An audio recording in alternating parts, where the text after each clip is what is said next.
Hello and welcome back.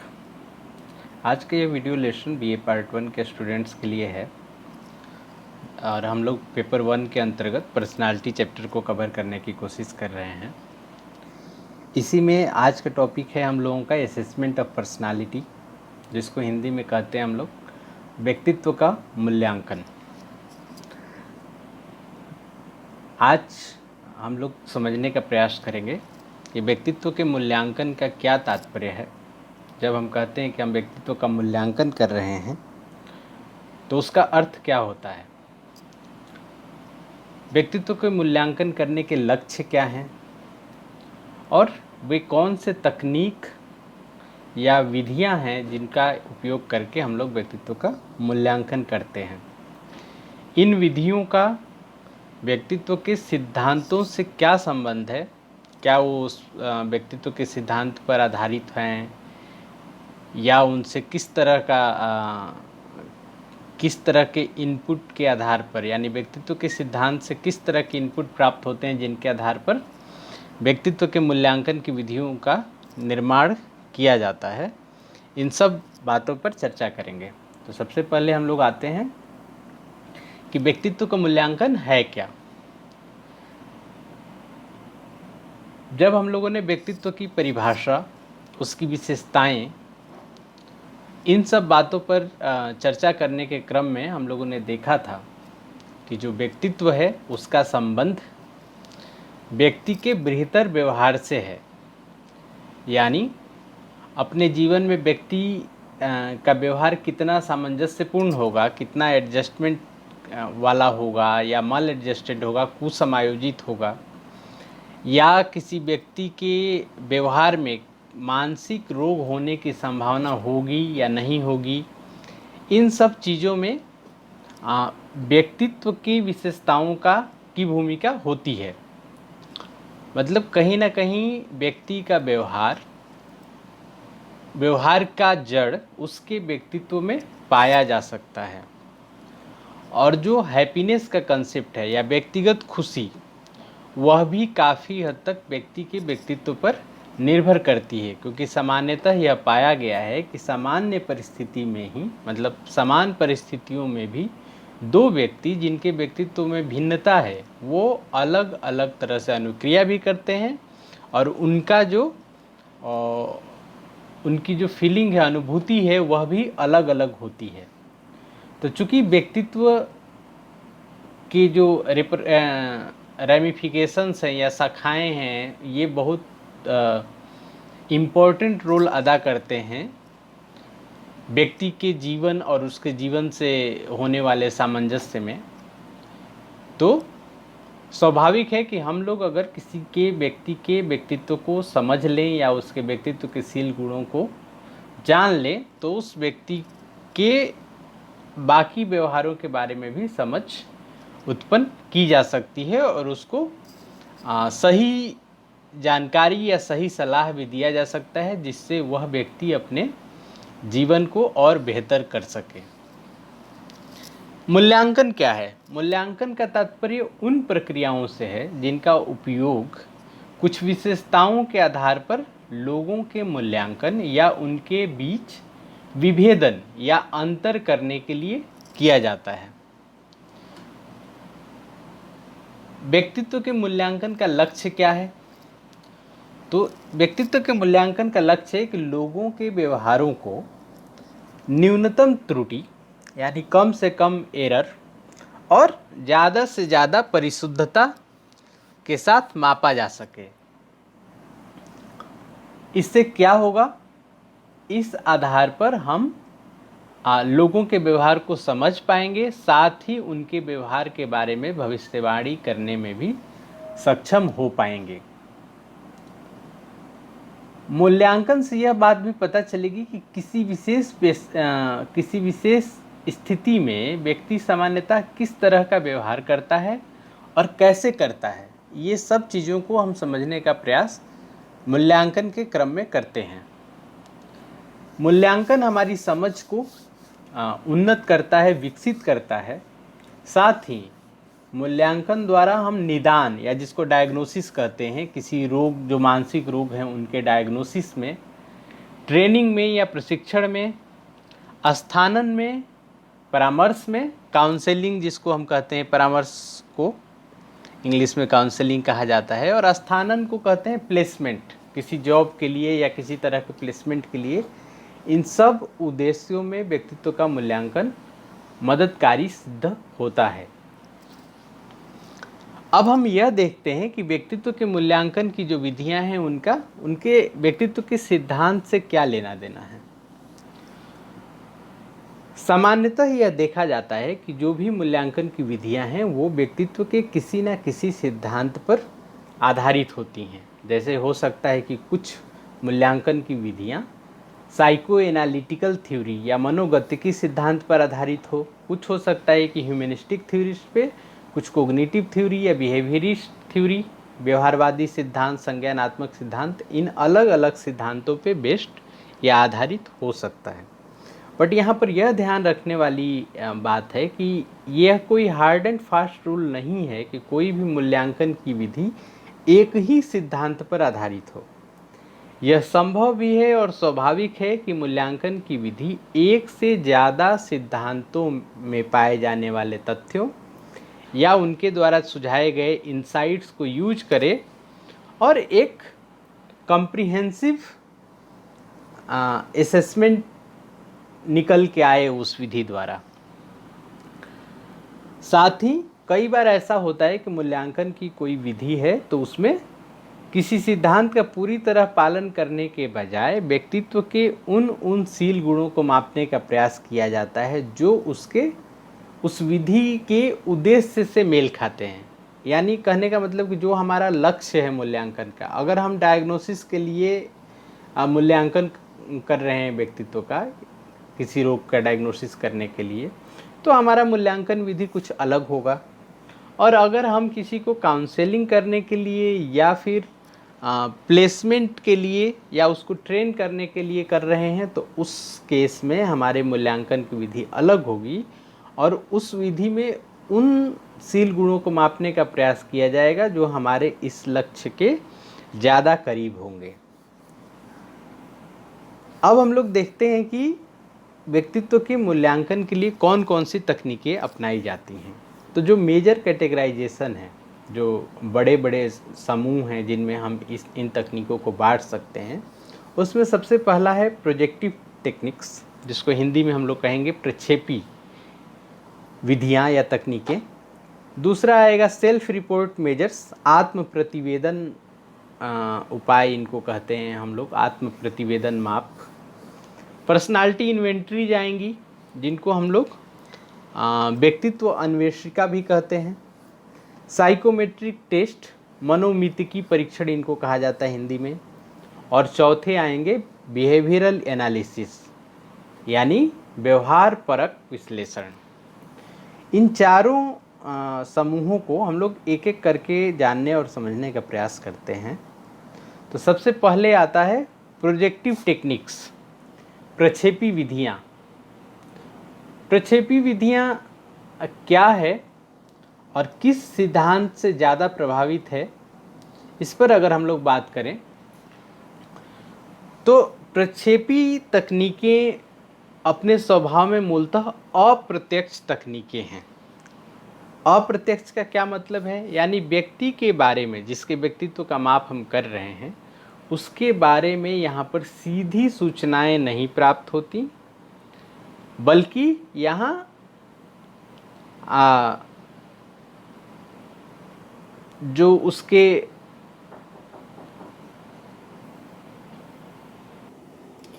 तो प्रक्षेपण की जो तकनीकें हैं ये अप्रत्यक्ष होती हैं और इन तकनीकों का विकास किया गया है व्यक्ति के अचेतन अभिप्रेरणाओं यानी अनकॉन्शियस मोटिव्स और उसके भावनाओं का मूल्यांकन करने के लिए इन तकनीकों का उपयोग किया जाता है।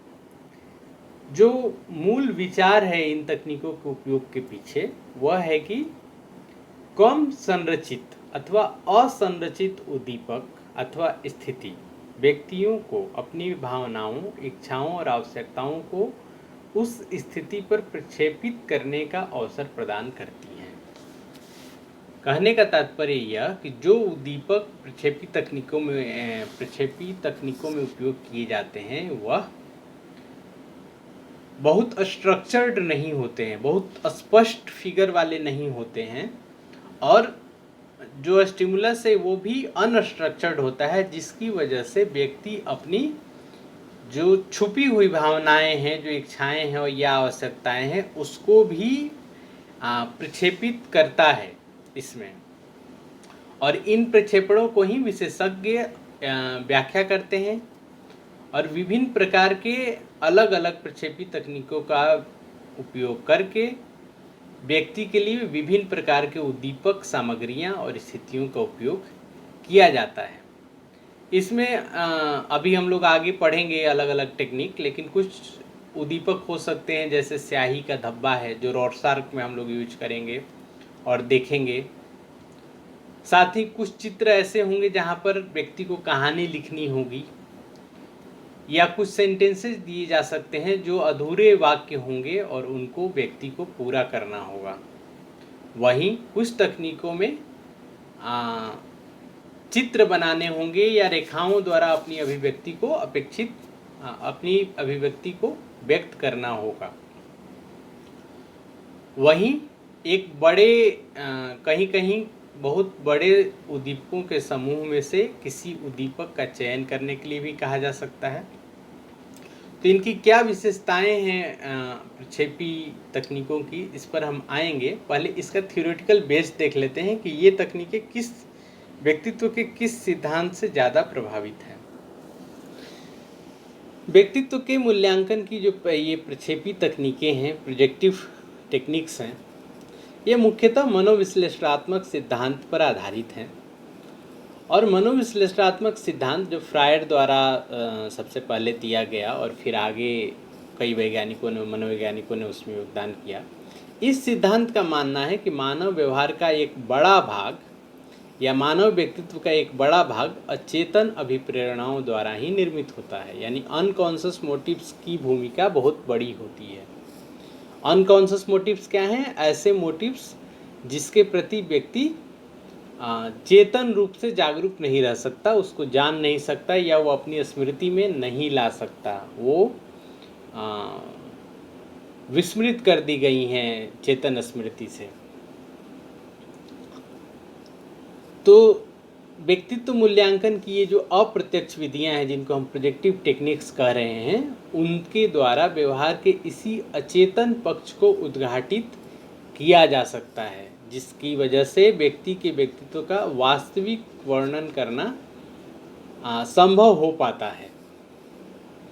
और जब हम व्यक्ति के अनकॉन्शियस मोटिव्स के बारे में जानकारी प्राप्त कर लेंगे तो इस ज्ञान का उपयोग करके हम व्यक्तित्व से जुड़ी हुई समस्याओं का समाधान भी कर सकते हैं।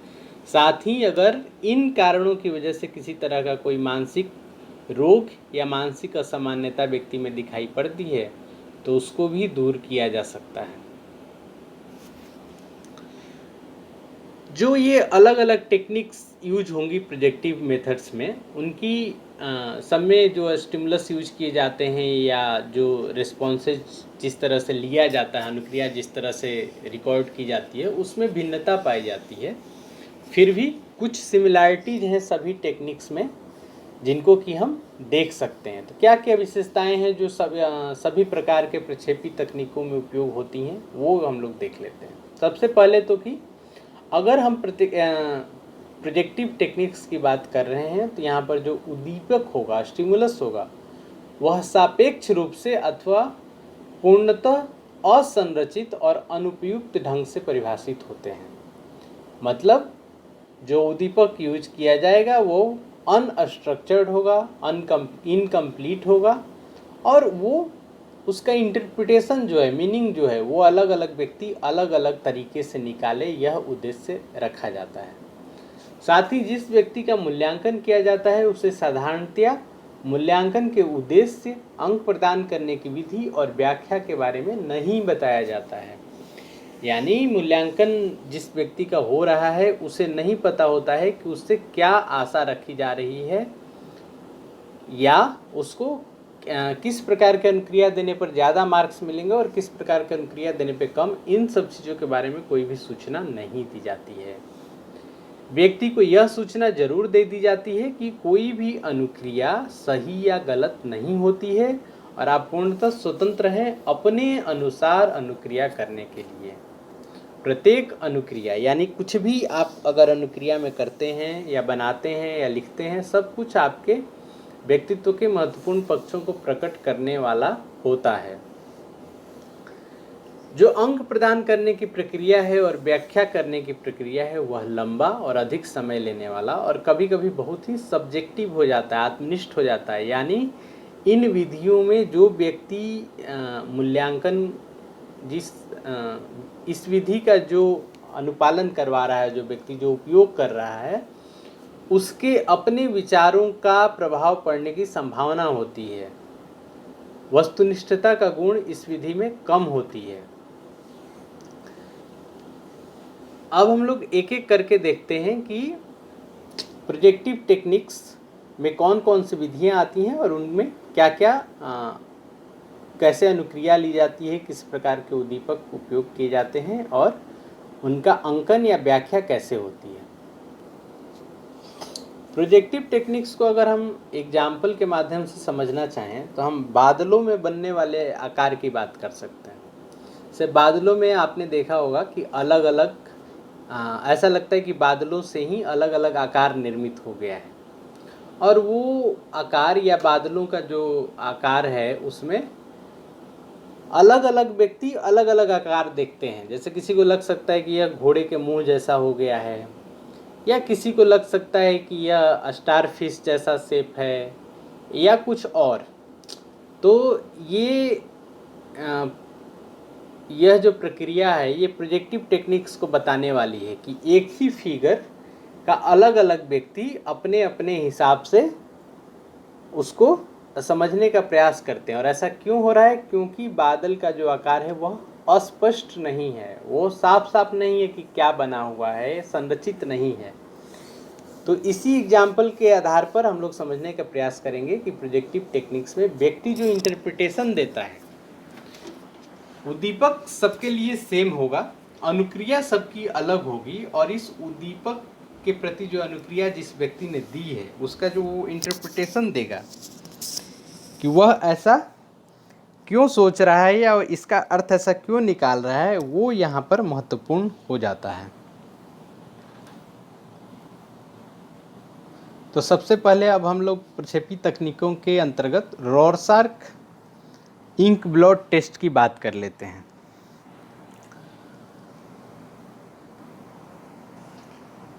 तो रॉरशार्क इंक ब्लॉट टेस्ट जो है इसको दिया था हरमन रॉरशार्क ने। और कब बनाया था इसको, कब विकसित किया था उन्होंने? 1921 में। इस परीक्षण में 10 स्याही धब्बे होते हैं। इस फिगर में जो आप यहाँ पर देख पा रहे हैं यह भी एक रॉरशार्क परीक्षण का ही उदाहरण है और इसी तरह के कई अन्य स्याही के धब्बे मिलते हैं। तो इस परीक्षण में ऐसे 10 स्याही के धब्बे होते हैं। इनमें से 5 ब्लैक एंड वाइट होते हैं यानी काले और सफ़ेद रंग के होते हैं। 2 कुछ लाल स्याही के साथ होते हैं, जैसा कि ये वाले फ़ोटो में लाल स्याही का भी उपयोग हुआ है। और बाकी 3 पेस्टल रंगों के होते हैं। एक यहाँ पर आप और एग्जाम्पल इसमें देख पा रहे हैं फोटो में। धब्बे एक विशिष्ट आकृति या आकार के साथ सममितीय रूप में दिए गए हैं। सममितीय रूप में कहने का क्या मतलब है कि अगर आप बीच से इसको बांटेंगे तो दोनों तरफ सिमिलर फिगर मिलेगा। 2 हाफ में, 2 आधे भाग में बांटें तो दोनों हाफ लगभग एक जैसे हैं। प्रत्येक धब्बा 7 इंच और 10 इंच यानी 7 इंच गुणा 10 इंच के आकार के एक सफ़ेद कार्डबोर्ड के केंद्र में छपा हुआ होता है। और ये धब्बे मूलतः एक कागज़ के पन्ने पर स्याही गिराकर और फिर उसे आधे पर से मोड़कर बनाए गए थे उनके द्वारा, रॉरशार्क द्वारा शुरू में।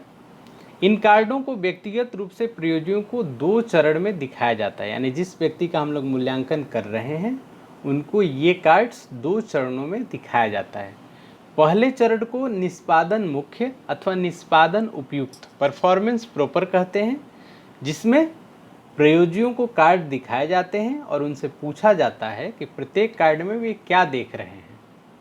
फिर दूसरा चरण आता है जिसको हम लोग इंक्वायरी या पूछताछ कहते हैं, जिसमें से प्रयोज्य से यह पूछकर कि कहाँ, कैसे और किस आधार पर कोई विशिष्ट अनुक्रिया उनके द्वारा दी गई है, इस आधार पर उनकी अनुक्रियाओं का एक विस्तृत विवरण तैयार किया जाता है। तो इस परीक्षण में 2 चरण होंगे। पहले चरण में, जिसको कि हम परफॉर्मेंस प्रॉपर या निष्पादन उपयुक्त कह रहे हैं, यहाँ पर हम एक एक करके कार्ड्स प्रयोज्य को दिखा रहे हैं और जो आकार उनको समझ में आ रहा है, जो अनुक्रिया उनके द्वारा दी जा रही है, उसको रिकॉर्ड किया जाता है। साथ ही दूसरे चरण में उनसे पूछताछ की जाती है। जैसा कि मैं पहले भी कह रहा था कि यहाँ पर उद्दीपक और अनुक्रिया तो महत्वपूर्ण हैं ही, साथ में क्या इंटरप्रिटेशन है व्यक्ति का, वह क्या अर्थ देख के बोल रहा है, इसकी भी महत्ता है। तो इसमें हम लोग देखेंगे कि इंक्वायरी में जब व्यक्ति बताता है कि वह किस आधार पर कोई विशिष्ट अनुक्रिया उनके द्वारा दी गई है, उसकी व्याख्या भी की जाती है। फिर प्रयोज्य की जो अनुक्रियाएं हैं उनको एक सार्थक संदर्भ में रखने के लिए बिल्कुल ठीक या सटीक निर्णय आवश्यक हो जाता है। इस परीक्षण के उपयोग और व्याख्या के लिए विस्तृत प्रशिक्षण आवश्यक होती है, यानी जो परीक्षक है उसको भी प्रशिक्षण की आवश्यकता पड़ती है। आजकल इस परीक्षण के लिए कंप्यूटर का उपयोग भी होने लगा है। तीसरा स्टेप आता है कि व्यक्ति के द्वारा जो अनुक्रिया दी गई है उसका विश्लेषण किस आधार पर किया जाए। तो विश्लेषण में हम लोग देखेंगे कि खास अक्षर संकेतों के सहारे, सिंबल्स के सहारे 4 भागों में बांटकर किया जाता है। पहला होता है लोकेशन या स्थल निरूपण, यानी इस श्रेणी में इस बात का निर्णय किया जाता है कि व्यक्ति की जो अनुक्रिया है उसका संबंध स्याही के पूरे धब्बे से है या उसके कुछ अंश से। और इसमें सिंबल्स बने होते हैं कि अगर उसकी अनुक्रिया का आधार पूरा धब्बा होगा तो उसे एक खास संकेत अक्षर से दिखाएंगे, और अगर छोटे अंश का होगा तो उसको किस लेटर सिंबल से हम लोग डिनोट करेंगे। दूसरा जो विश्लेषण का है उसमें देखा जाता है निर्धारक, डिटर्मिनेंट्स। इस श्रेणी में इस बात का निर्णय किया जाता है कि धब्बे के किस गुण के कारण व्यक्ति ने इस प्रकार की अनुक्रिया की है। जैसे कि अगर व्यक्ति ने, उदाहरण के लिए मान लीजिए कि उसको किसी पक्षी से तुलना की, तो हम इस बात का निर्णय करना होगा परीक्षक को कि व्यक्ति ने धब्बा का कौन सा गुण देखा, उसका आकार, रंग या गति क्या देखा जिसकी वजह से उसको ये पक्षी के रूप में दिखाई पड़ता है। फिर विषय वस्तु, कंटेंट की बात आएगी, यानी जो अनुक्रिया व्यक्ति ने दी है उसका विषय वस्तु क्या है, क्या उसका विषय वस्तु पशु है, मानव है, आग है, सेक्स है, क्या है। और चौथा होगा मौलिक अनुक्रिया एवं संगठन। इसमें इस श्रेणी से तात्पर्य उस अनुक्रिया से होता है जो अनेकों व्यक्तियों द्वारा किसी कार्ड के प्रति अक्सर दिए जाते हैं। तो अगर कोई अनुक्रिया बार बार अनेक व्यक्तियों द्वारा उस परीक्षण पर दी गई है तो उसे लोकप्रिय अनुक्रिया कहते हैं हम लोग। और अगर अनुक्रियाएं किसी धब्बे के प्रति व्यक्ति की अनुक्रिया बहुत ही नई हो या यूनिक हो तो उसको अलग तरीके से हम लोग विश्लेषित करते हैं। और इन सभी बातों का ध्यान रखकर परीक्षक व्यक्ति के व्यक्तित्व का मूल्यांकन करता है। अब हम लोग आते हैं थीमेटिक परसेप्शन टेस्ट या TAT पर। यह भी एक प्रोजेक्टिव टेक्निक है और इसका विकास किया था मॉर्गन एवं मरे द्वारा। रॉर्सचाक इंक ब्लड टेस्ट की तुलना में यह ज़्यादा संरचित परीक्षण है, ज़्यादा स्ट्रक्चर्ड है। इस परीक्षण में 30 काली और सफ़ेद रंगों के सचित्र कार्ड और एक कार्ड ऐसा होता है जो खाली होता है, सादा होता है। यानी टोटल हो गए 31 कार्ड्स। 30 कार्ड कैसे हुए? ब्लैक एंड वाइट रंगों के जिस पर चित्र बने हुए होंगे, और एक कार्ड सादा रहेगा जो खाली होगा। प्रत्येक फोटो वाले कार्ड पर एक या एक से अधिक लोगों को विभिन्न स्थितियों में चित्रित किया गया रहता है, और इस चित्र को ही एक कार्ड पर मुद्रित कर लिया जाता है। इन 31 कार्डों में से कुछ कार्डों का उपयोग वयस्क पुरुषों या महिलाओं पर होता है, वहीं कुछ कार्ड ऐसे हैं जिनका उपयोग बालकों या बालिकाओं पर, तथा कुछ कार्ड्स ऐसे हैं जिनको बच्चों पर भी यूज करते हैं और बड़ों पर भी। सामान्यतः यह माना जाता है कि एक प्रयोज्य के लिए 20 कार्ड, यानी 31 में से 20 कार्ड उपयुक्त होते हैं। हालांकि इससे कम संख्या में भी कार्ड, यहाँ तक कि 5 या 6 कार्डों का उपयोग भी सफलतापूर्वक किया गया है। क्या करते हैं इस परीक्षण में? कार्डों को एक एक करके प्रयोज्य के समक्ष प्रस्तुत किया जाता है, और प्रयोज्य को चित्र में प्रस्तुत स्थिति को एक कहानी द्वारा वर्णन करने के लिए कहा जाता है। उस कहानी में प्रयोज्य को यह बताना होता है कि चित्र में क्या स्थिति दिख रही है, और जो स्थिति दिख रही है वो किस कारण से उत्पन्न हुई होगी, अभी उसमें क्या घटित हो रहा है, और भविष्य में क्या घटित हो सकता है। साथ ही यह भी बताने को कहा जाता है कि चित्र में दिख रहे जो पात्र हैं उनका अनुभव और चिंतन भी आप बताएं। टीएटी के इन कार्ड्स पर जो अनुक्रियाएं प्राप्त होती हैं उनको अंक प्रदान करने की एक मानक प्रक्रिया है, और उसी आधार पर सभी अनुक्रियाओं को अंक प्रदान किया जाता है। उसके बाद जो अंक प्रदान करने की प्रक्रिया है वह बच्चों के लिए और वृद्धों के लिए इस परीक्षण को रूपांतरित किया गया है। और हम लोगों को इसमें देखेंगे आगे कि उमा चौधरी एक भारतीय मनोवैज्ञानिक हैं जिन्होंने टीएटी का भारतीय अनुकूलन उपलब्ध कराया था। उन्होंने इसको इंडियन एडिशन के लिए एडेप्ट किया था। इसमें हम लोग अगर एक और चित्र देखें इसी तरह का, तो एक यह चित्र भी इसी कार्ड में जो कहानी प्रयोज्य लिखता है उसका विश्लेषण कई प्रसंगों में किया जाता है, और ये प्रसंग क्या हो सकते हैं? नायक। प्रत्येक कहानी में नायक या नायिका का पता लगाया जाता है, और कहानी में जिस व्यक्ति की मुख्य भूमिका होती है उसे नायक या नायिका समझा जाता है। कभी कभी ऐसा होता है कि एक ही कहानी में एक से अधिक नायक भी होते हैं, और ऐसा समझा जाता है कि व्यक्ति इस नायक या नायिका के साथ आइडेंटिफिकेशन या आत्मीकरण स्थापित कर अपने व्यक्तित्व के शील गुणों, विशेषकर अपनी महत्वपूर्ण आवश्यकताओं को दिखलाने का प्रयास करता है। तो इस आधार पर, इस परिप्रेक्ष्य में हम लोग जो परीक्षक होता है टीएटी जो अपना रहा है वो विश्लेषण करता है। आवश्यकता। प्रत्येक कहानी में यह पता करने की कोशिश की जाती है कि नायक या नायिका की मुख्य आवश्यकताएं क्या क्या हैं, उनका पता लगाया जाता है। मर्रे के अनुसार टीएटी द्वारा 28 मानवीय आवश्यकताओं का मापन होता है। क्या हैं वो आवश्यकताएं? कुछ एग्जाम्पल्स देखें तो उपलब्धि की आवश्यकता, संबंधन आवश्यकता, प्रभुत्व आवश्यकता, need for dominance, need for achievement, इन सब आवश्यकताओं का पता लगा सकते हैं। फिर आता है प्रेस। प्रेस से क्या तात्पर्य है? कहानी के उन वातावरण संबंधी बलों से मतलब है हमारा जिनसे कहानी के नायक की आवश्यकता या तो पूरी होती है या पूरी होने से रह जाती है। फिर थीमा आता है। थीमा का निर्धारण किया जाता है।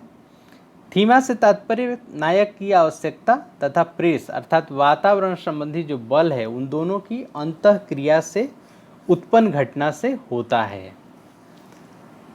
परिणाम। परिणाम से तात्पर्य इस बात से होता है कि कहानी को किस तरह से समाप्त किया गया है और कहानी का क्या निष्कर्ष निकाला गया है। इन सभी आधारों पर जब कहानी का विश्लेषण किया जाता है और सभी कार्ड्स के कहानी का विश्लेषण करने के पश्चात व्यक्ति के व्यक्तित्व के बारे में एक धारणा बनाई जाती है। प्रोजेक्टिव टेस्ट के अंतर्गत ही एक और टेस्ट है रोजेनविग द्वारा दिया हुआ picture frustration study. Picture frustration study में बेसिकली जो रोजेनविग ने विकसित किया था, इसको कुंठा उत्पन्न करने वाली स्थिति में लोग कैसे आक्रामक व्यवहार अभिव्यक्त करते हैं, यह जांचने के लिए किया गया था। तो यह परीक्षण किस तरह की जानकारी प्राप्त करने के लिए विकसित किया गया था? इसमें कुंठा उत्पन्न करने वाली स्थिति में, यानी फ्रस्ट्रेशन उत्पन्न करने वाली स्थिति में लोग कैसे आक्रामक व्यवहार अभिव्यक्त करते हैं, इसकी जानकारी प्राप्त करने के लिए इस परीक्षण को बनाया गया था। इस परीक्षण में कई तरह के कार्टून वाले चित्र या व्यंग्य चित्र दिए होते हैं और अलग अलग स्थितियों को प्रदर्शित किया गया होता है, जिसमें एक व्यक्ति किसी दूसरे व्यक्ति को कुंठित करते हुए अथवा किसी कुंठात्मक दशा के प्रति दूसरे व्यक्ति का ध्यान आकर्षित करते हुए दिखाया जाता है और प्रयोज्य से यह पूछा जाता है कि जो दूसरा व्यक्ति है जिसको कुंठित करने का प्रयास किया जा रहा है, वह क्या कहेगा अथवा क्या करेगा। इन्हीं अनुक्रियाओं का विश्लेषण करके आक्रामकता के प्रकार और दिशा का निर्धारण किया जाता है।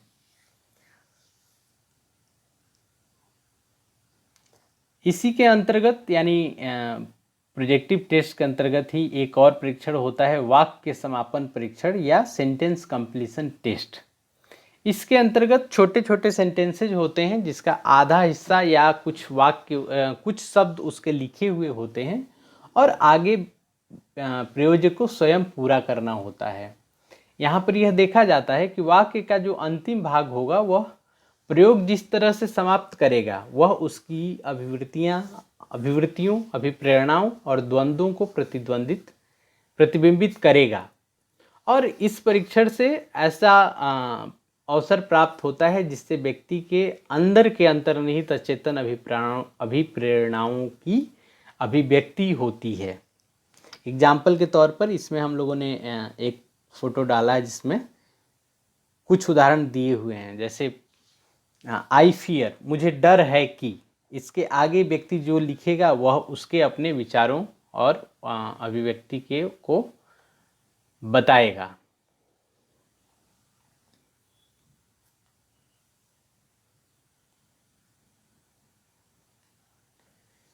प्रोजेक्टिव टेस्ट के अंतर्गत एक टेस्ट आता है ड्रॉ अ पर्सन टेस्ट, यानी प्रयोज्य से कहा जाता है कि आप एक कागज पर किसी व्यक्ति का चित्र अंकित करिए और यह चित्र के जिस तरह का चित्र प्रयोज्य बनाता है उसके आधार पर उसके अंदर के व्यक्तित्व की विशेषताओं को समझने का प्रयास किया जाता है। तो क्या करते हैं हम लोग इस परीक्षण में? सबसे पहले तो उसको चित्र बनाने के लिए कहा जाता है, फिर चित्र बनाने के बाद जिस व्यक्ति का चित्र उस व्यक्ति ने बनाया है उसके बारे में एक कहानी लिखने को भी कहा जाता है, मानो वह किसी उपन्यास या नाटक का एक पात्र हो। और चित्र और कहानी के आधार पर व्यक्ति के व्यक्तित्व के बारे में सूचनाएं इकट्ठा करने का प्रयास किया जाता है। तो ये सब एग्जाम्पल्स हो गए प्रोजेक्टिव टेस्ट के, प्रक्षेपी विधियों के। और अगले वीडियो में हम लोग बाकी जो बच गए हैं मूल्यांकन के तरीके या मूल्यांकन की विधियाँ, उनके बारे में जानने का प्रयास करेंगे। आज के लिए इतना ही, धन्यवाद।